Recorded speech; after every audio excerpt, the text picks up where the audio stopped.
I'm a Small Corp has the following information. Assume that I'm a Small Corp is a C corporation. Gross income from operations, $400,000. Dividend income from a 70% owned corporation, $100,000. Salaries expense, $125,000. Rent expense, $35,000. Business meals, $3,000. Fines and fees, $1,500. Charity, $35,000.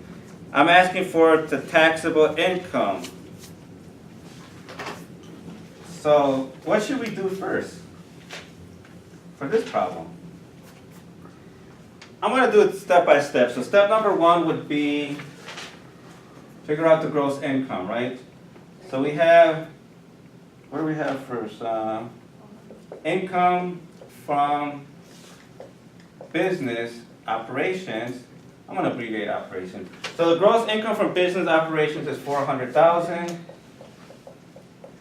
And then we have a dividend income from a 70% owned corporation, that's $100,000. So that equals $500,000. So total gross income is $500,000. Now we subtract the ordinary business expenses, operating expenses. So let's see which items are deductible. Salaries, that's deductible, right?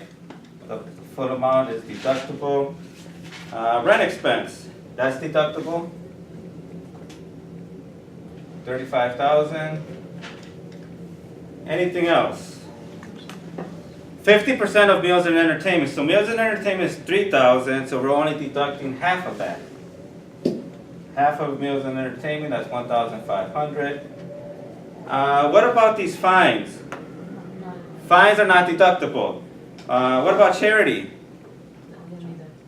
It is deductible, but there's a limitation.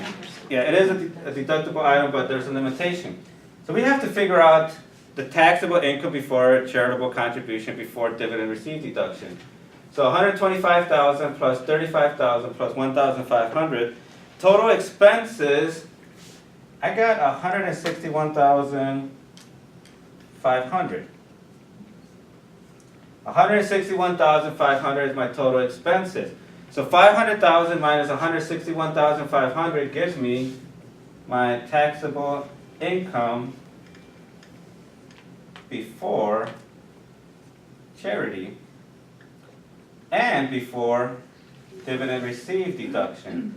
But more specifically, the limitation here is the taxable income here is relevant to the charitable contribution.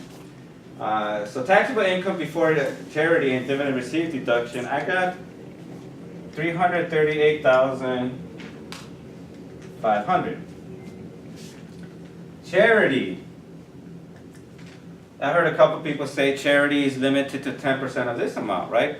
So the charitable contribution was $35,000. We could only use $33,850, right? The difference, the excess, whatever you don't use in the current year, you carry it forward for up to 5 years, correct. So $338,500 minus $33,850 gives me my taxable income before dividend received deduction. So taxable income before dividend received deduction, I got $304,650, right? So $304,650. Now we subtract our dividend received deduction.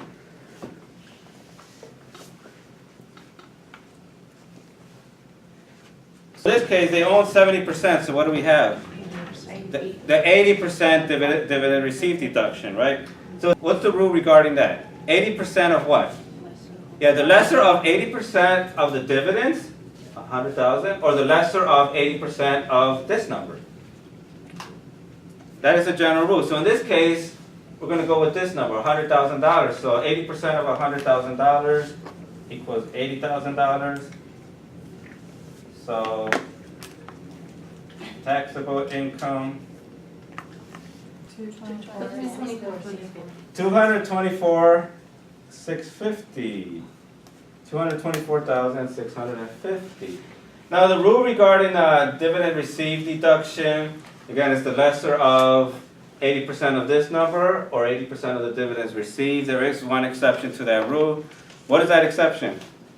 If it creates a NOL. If it creates a net operating loss, or if it adds to the net operating loss, then you're going to take the greater of the two.